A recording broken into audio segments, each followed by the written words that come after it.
Government ने बनाया है उसमें आपका भी नाम है, वर्ल्ड प्लेटफॉर्म पे इंडिया को रिप्रेजेंट करना है ऑपरेशन सिंदूर पे, आपको क्या कहना चाहिए? तो मैं तो शुक्रिया अदा करता हूँ और जाहिर है पहलगाम के उस अनफॉर्चुनेट और बड़ी हौलनाक वाक़े के बाद जो हमारी गवर्नमेंट ने पाकिस्तान में जो टेररिस्ट हेडक्वार्टर्स को उनको निस्तो नाबूद किया और फिर उसके बाद से जो हालात पैदा हुए आप हम जानते हैं, तो ये बहुत ज़रूरी है कि हम जहाँ कहीं भी गवर्नमेंट हमको भिजा रही है, क्योंकि ये गवर्नमेंट ऑफ इंडिया की तरफ से है, इसमें तो कोई पार्टी एफिलिएशन नहीं होगा, ना रहना चाहिए। तो जो देश का देश के हित में जो मुल्क में पाकिस्तान और उनके स्पॉन्सर्ड टेररिस्ट की तरफ से जो हमारे मुल्क में आतंकवादी वाक़यात हो रहे हैं, तो जाहिर है उस पर हम तमाम को जाकर उनको बताना पड़ेगा। और भी डिटेल मीटिंग होगी जाने से पहले हमारी, तो उसमें और डिटेल हमको बातें मालूम होंगी। फिलवक़्त तो मुझे लगता है कि हमको तो भारत का जो स्टैंड रहा है कि हम टेररिज्म के ख़िलाफ़ थे, क्योंकि टेररिज्म के हम विक्टिम रहे हैं और ख़ास तौर से पड़ोसी मुल्क बार बार हमारे मुल्क में आतंकवाद बोलिए, दहशतगर्दी को यहाँ पर प्रमोट करता है, सरपरस्ती करता है। तो ये उनको इन तमाम एक इम्पॉर्टेंट काम है और इंशाल्लाह मैं तो पूरी कोशिश करूँगा इस जिम्मेदारी को अच्छी तरह निभाने की। तो कितनी ज़रूरत लगती है इस तरह के डेलीगेशंस को जो है इस वक्त में जाना और दुनिया को बताना, बाकी देशों को भी क्या? देखिए, पहले भी जब अटल बिहारी वाजपेयी वज़ीर आज़म थे, फिर उसके बाद एक डेलीगेशन गया था, फिर उसके बाद 2008 में जब 26/11 का हुआ, उसमें भी उस वक्त डॉक्टर मनमोहन सिंह की सरकार ने एक डेलीगेशन भिजाया था। तो ये हमारी जिम्मेदारी है, हम पब्लिक के रिप्रेजेंटेटिव हैं, जनता ने हमको चुनकर भिजाया है, तो चुनकर सिर्फ यही नहीं भिजाया कि हम सिर्फ अपने कॉन्स्टिट्यूंसी के बारे में बात करें, बल्कि हम लोग भारत की आवाम को रिप्रेजेंट करते हैं। और आज भारत की आवाम बेचैन है, तकलीफ़ में है, और ख़ास तौर से बेचैन और तकलीफ़ में इसलिए है क्योंकि वक्तन फ़ौक़तन ये दहशतगर्दी के आतंकवाद के वाक़यात होते हैं। और पहलगाम के बाद तो इस देश में बहुत ज़्यादा सब भारत के लोग यूनाइटेड हैं कि टेररिज्म को ख़त्म होना चाहिए। So which areas will you visit, countries, which regions will you be visiting, and what will be your area of focus? Because terror against terror and against the Pakistan operation, that is a larger thing. But so as of now, what I know is that the group I belong to will be headed by my good friend Bhai Jayant Panda. Jay Panda would be heading this group. I think so. This group of MPs will comprise of Mr. Ashok Shringla as well, the ex-Foreign Secretary, and who else is there? Nishikant Dubey, Fangon Konyak MP, Rekha Sharma, Satnam Singh Sandhu, Mr. Ghulam Nabi Azad. And the countries, I think so, will be going to UK, France, Belgium, Germany, EU, Italy and Denmark. Can you repeat the countries? Can you repeat the countries? I think it is UK, France, Germany, Belgium, Italy, Denmark and EU, European Union.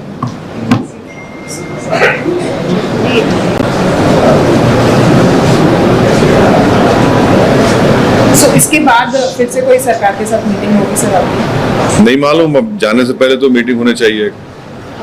Sir, इस delegation को लेकर भी कहीं ना कहीं सवाल उठ रहे हैं। कांग्रेस की एक लिस्ट आती है, शशि थरूर का नाम नहीं होता, अभी आया है इसमें शशि थरूर जी का नाम है। इस पर जो जिस तरीके से अभी पूरी राजनीति चल रही है उस पर क्या? मेरी पार्टी का मेरे से पूछो, आप दूसरी पार्टी में नहीं, बस क्योंकि डेलीगेशन के आप भी मेंबर, अरे नहीं, तो आप पार्टी का पूछ रहे ना, मैं कैसा बोलूंगा दूसरी पार्टी के बारे डेलीगेशन मेंबर्स में लिस्ट को लेकर।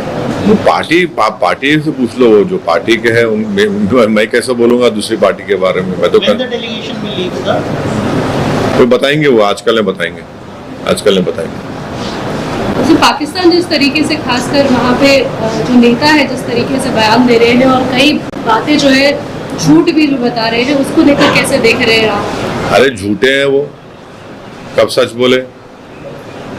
झूठ की बुनियाद पे देश बनाए स्वयं वो लोग, तो झूठ ही बोलेंगे ना, तो झूठ ही बोलेंगे, झूठ बोलेंगे, बकवास करेंगे, बार बार डराने की कोशिश करेंगे हमारे पास न्यूक्लियर बॉम्ब है, न्यूक्लियर बॉम्ब है।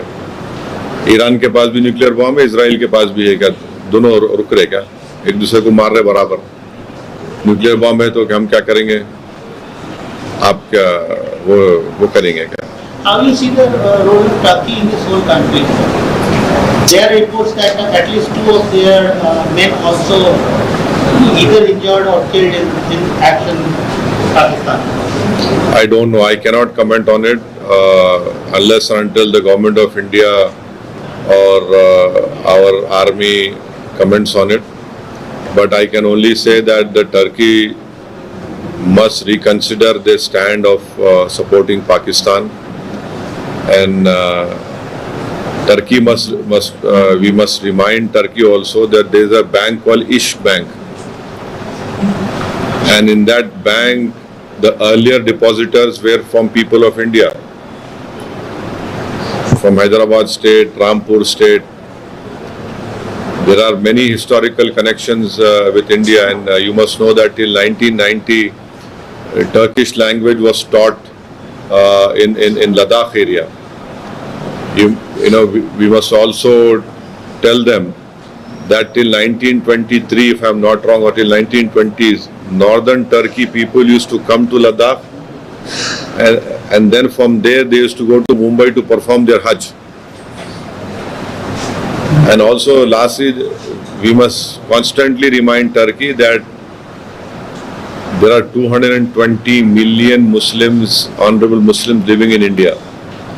So this whole boogie of Pakistan that, oh, this is 20 crore के करीब है ना, तब अब ये 220 million. हाँ, in India 20 crore लिखे, 20 crore. So this boogie of Pakistan is a Muslim country. There are more Muslims in India than in Pakistan, and Pakistan has got nothing to do with Islam at all. The way they are behaving, the way we have behaved so far. So I hope, I am sure the government of India sees of this matter, and they must look into it. Government of India and many of the leaders, we also saw Defence Minister ने ये भी कहा है कि Operation Sindoor is not yet over, and if Pakistan continues to provoke, then India will also be giving a defeating reply to the Pakistan. ठीक है, बहुत अच्छा है, बहुत अच्छा है। हमारा अभी 2 दिन पहले 3 टेररिस्ट हम लोग मारे, पाकिस्तान के, वो LET के टेररिस्ट थे। The cultural exchanges and academic collaborations are being completed across universities with Turkey or Turkish institutions. Is this something that you support, or do you think that there should be a slightly more diplomatic approach and such exchanges should continue? No, the universities are autonomous universities. They are taking a decision. But what we must remember is that there is a joint training of pilots of Pakistan and China. Right, and secondly, the majority of Pakistan military equipment is Chinese, more than 60-70%. Thirdly, these aircrafts which the Pakistanis are flying are leased Chinese aircraft. We are stuck with China at Galwan. 50,000 soldiers are right now placed over there in a tough terrain. This also will have to keep in mind. एक और demand बार opposition, particularly principal opposition party है उनकी तरफ से आ रहा है, और एक स्पेशल सेशन ऑफ पार्लियामेंट का, क्या आप उसका सपोर्ट करते हैं? आपको लगता है पार्लियामेंट का सेशन होना चाहिए? ये काम तो सरकार को बुलाना है, और अगर पार्लियामेंट का सेशन बुलाती है बहुत अच्छा है, देखिए, पार्लियामेंट के रूल्स में ये प्रोविजन भी है कि आप इन कैमरा भी पार्लियामेंट प्रोसीडिंग्स कर सकते हैं विदाउट आउटसाइड वर्ल्ड नोइंग, उसका भी प्रोविजन है। तो अगर बुलाती है तो बहुत अच्छा है, वरना तो फिर अब तो जुलाई में तो मानसून सेशन होगा ना। सर, पहलगाम के बाद पूरे पाकिस्तान का सोशल मीडिया आपको क्या कहता है सर? जिस तरह से कड़ा रवैया, बिल्कुल हम पाकिस्तान के दूल्हे भाई हो गए आजकल। हम ही दूल्हे भाई है पाकिस्तान के, कोई नहीं रहा वहाँ पे, हम ही रह गए। इतना बेबाक, इतना हैंडसम को दिख ही नहीं रहा पाकिस्तान वालों, खाली मैं दिख रहा हूँ भारत से। देखते रहो प्यारे मेरे को, सब सुनते रहो, ज्ञान बढ़ेगा। तुम्हारे दिमागों में जो भूसा भरा हुआ है साफ होगा, तुम्हारा इग्नोरेंस खत्म होगा।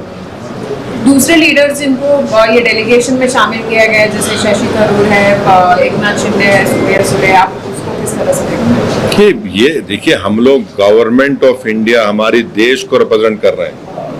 कोई हम लोग MIM पार्टी, NCP पार्टी या वो पार्टी को रिप्रेजेंट नहीं कर रहे हैं। हम लोग मेंबर ऑफ पार्लियामेंट जरूर है, एक पार्टी के तरफ सेलेक्ट हुए हैं, बट ये जो काम है हम अपने मुल्क की नुमाइंदगी करने, मुल्क में क्या हो रहा उन देशों में जाके बताने के लिए, कैसा हमारे मुल्क में हमारी बेटियां बेवा हो रही हैं, हमारे बच्चे यतीम हो रहे हैं, कैसा पाकिस्तान इस मुल्क को डिस्टेबलाइज करना चाहता है।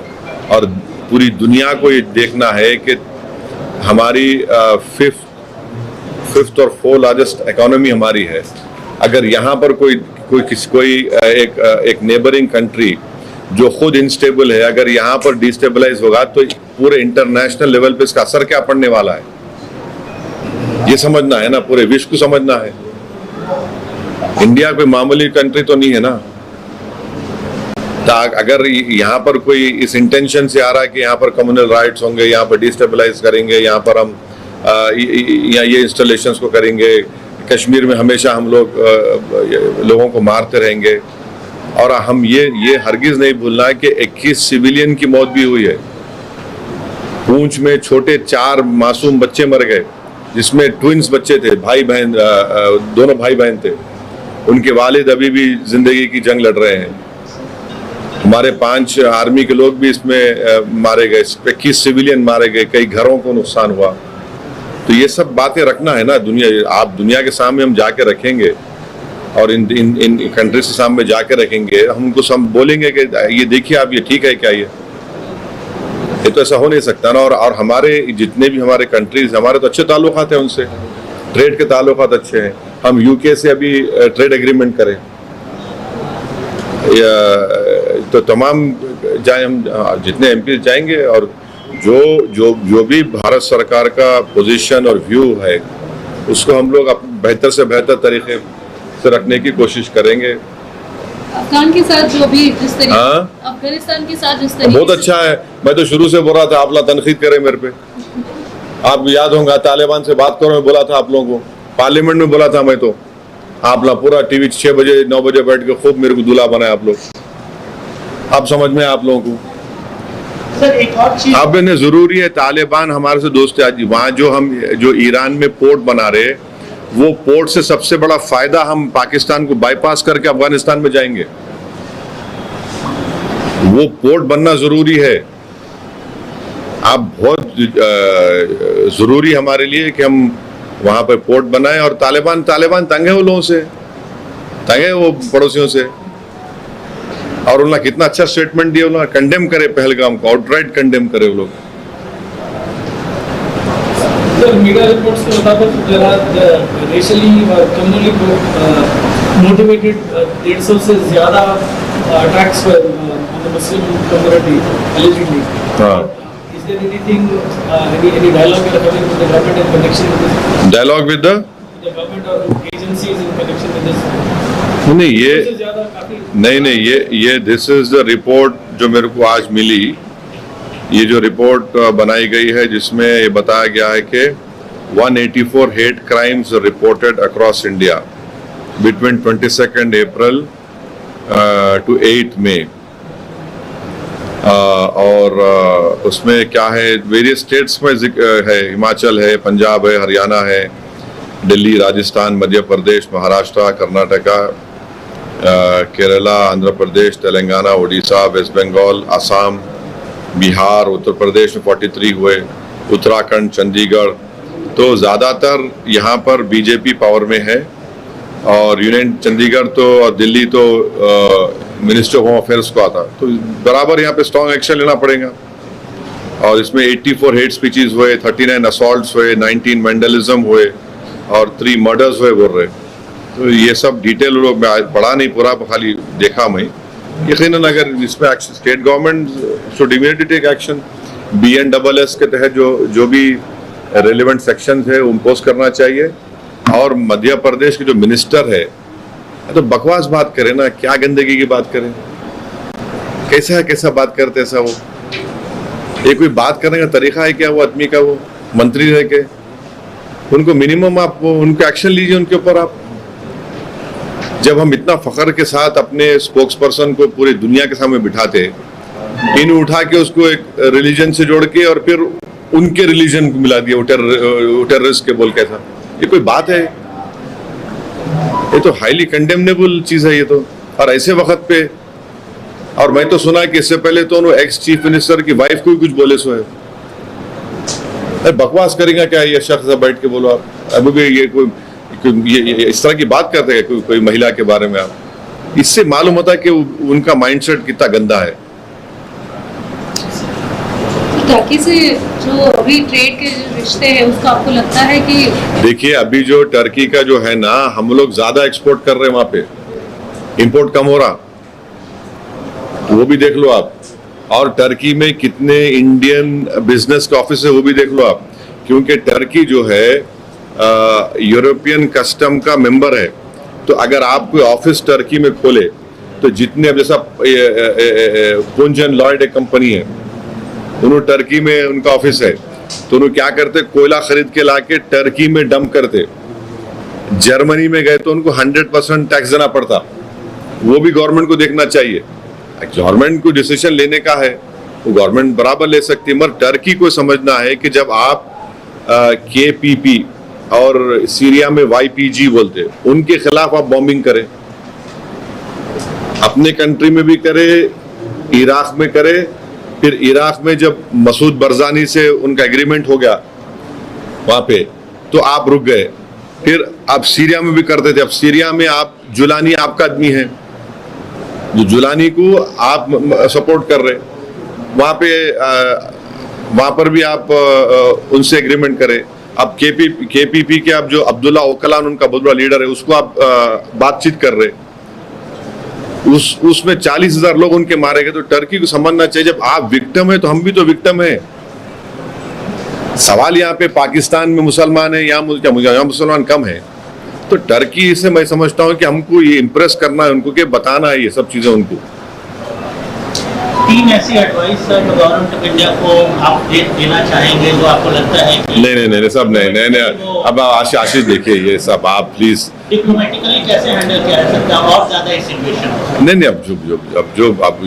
अब डिप्लोमेट देखिए, मैंने ये कहा, फिर से कह रहा हूँ कि सीज फायर का अनाउंसमेंट हमारे प्रधानमंत्री को करना चाहिए था, कोई दूसरे देश के प्रेसिडेंट करना नहीं चाहिए था। और फिर वो उस देश के प्रेसिडेंट बार बार बोल रहे ट्रेड करेंगे। क्या ट्रेड करेंगे? पाकिस्तान से कितना ट्रेड होता मालूम आपको? यूएस का ओनली 10 बिलियन। इंडिया का यूएस से कितना ट्रेड होता? 150 बिलियन के ऊपर होता। अब फिर ये हम जो अभी ट्रेड एग्रीमेंट कर रहे हैं यूएस से, उसमें टारगेट है 500 बिलियन का। ये क्या मजाक है क्या? क्या ट्रेड के लिए हम वो खामोश बैठ जाएंगे क्या? और क्या अमेरिका गारंटी ले रहा है कि हमारे पास दोबारा पाकिस्तान आतंकवादी हमले नहीं करेगा? और फिर कौन गारंटी ले रहा है कि ये पाकिस्तान, तो आप पाकिस्तान की मिलिट्री हमेशा तंग करने वाली, इंडिया को नहीं रुकने वाले। कैसे हम कब तक हम ये सब तमाशों को बर्दाश्त करेंगे? तो ये चीजें हैं। हम तो मैं अपनी गवर्नमेंट से बोल रहा हूँ, मेरे को कोई दूसरे फॉरेन गवर्नमेंट से मतलब नहीं है। मगर ट्रेड आप बार बार बोले, क्या ट्रेड है भाई? पाकिस्तान से क्या ट्रेड करेंगे आप? भीख मंगे हैं वो लोग, $2 बिलियन लिए अभी वहां से IMF से, उन्होंने क्या ट्रेड करेंगे? उन्होंने ट्रेड हमसे होगा ना, कितना वो है। जब हम तो इतना ही यूएस से हम एक्सपेक्ट कर रहे हैं कि यूएसए TRF को फॉरेन टेररिस्ट ऑर्गेनाइजेशन घोषित करेगा। और हमारी गवर्नमेंट से हम रिक्वेस्ट भी करेंगे कि उनको बताए आप, TRF should be designated as a terrorist, foreign terrorist group in US, in UK treasury department करना चाहिए, EU को करना चाहिए। TRF कुछ भी नहीं है बल्कि पाकिस्तान स्पॉन्सर्ड LAT का एक ग्रुप है वो, जो पहलगाम में हत्या किया और अभी पर 3-4 दिन पहले भी हुआ। Foreign media is reporting on what they perceive, or according to them, are military losses on both sides, including aircraft. Now, how do you see this? See, Will there be more clarity? no, clarity will come out, but as of now, the air chief what has said is that what is important, I'll just reiterate what I heard, is that our pilots are safe. And today the Pakistani Prime Minister said he was swimming in the morning, he got the good news.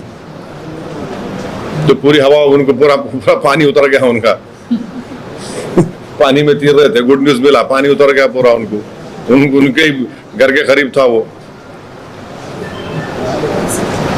Trump की जो जिस तरीके से बयान आ रहे हैं लगातार, एक तो न्यूक्लियर और दूसरा जिस तरीके से उन्होंने कहा कि मैंने ही मीडिएट किया है, आपको लगता है कि इसके बाद कम से कम भारत को जो है जवाब कम से कम ट्रम्प को देना चाहिए या ट्रम्प की तरफ से? हमारी गवर्नमेंट ने कह दिया कि हम कभी भी मीडिएशन को एक्सेप्ट नहीं करते। हम शुरू से हमारा कंसिस्टेंट स्टैंड रहा इस बारे में। अभी गवर्नमेंट ऑफ इंडिया के रिप्रेजेंटेटिव ने भी कहा कि ये बात सही नहीं है। अब ये बार बार ये जो इन्हों बोल रहे हैं, तो जाहिर है कभी ना कभी तो हमारे देश के पॉलिटिकल लीडरशिप को उसके बारे में बोलना पड़ेगा। ट्रेड क्या ट्रेड है पाकिस्तान में, बार बार क्या ट्रेड है पाकिस्तान का? अरे जो IMF के सामने भीख मांग रहा, क्या ट्रेड करेंगे उन्हें? जो पाकिस्तान एक चाइना का क्लाइंट स्टेट बना हुआ है, CPEC चाइना इन्वेस्ट कर रहा पूरा, जो कश्मीर जो POK हमारा है वहां से लेके गौदार पोर्ट तक पूरा चाइनीज इन्वेस्टमेंट है, बलूचिस्तान में उनका इन्वेस्टमेंट है। इनके पास क्या है? लोगों के पास उनके प्लेन, उनके हथियार चाइना के, क्या ट्रेड करेंगे? ट्रेड क्या है ये तो ठीक नहीं है ना।